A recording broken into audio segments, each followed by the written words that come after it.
Those living on the Hoo Peninsula are appealing to Medway Council for an increase in GP services in the area. They say that with an estimated 7,000 new residents living there, there'll simply be too much of a squeeze on the two existing GP surgeries.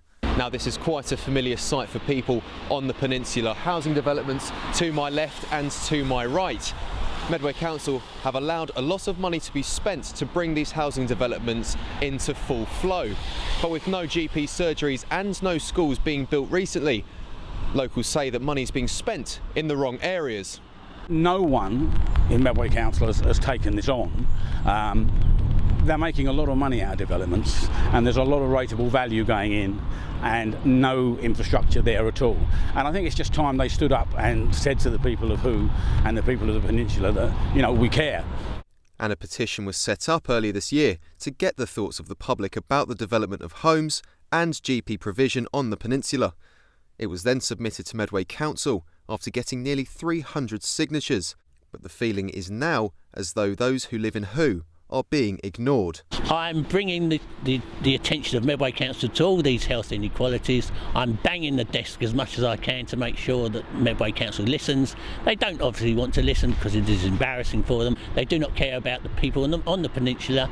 All it is a land that they're managing to build on to meet the government targets, and they want to bury their heads in the sand as much as they can about providing services for the people on the peninsula.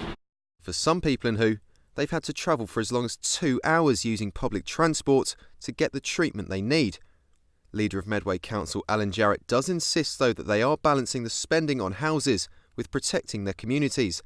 And in a statement, he said the national government continues to put immense pressure on local governments to meet housing targets as a result of a growing population.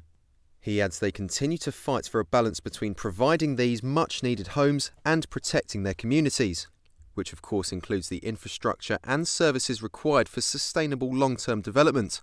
And he also stressed that they are listening to the concerns of residents and are lobbying and taking action.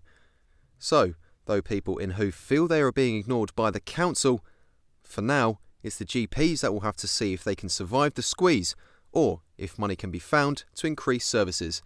This is Phil Welbert for KMTV in Hoo.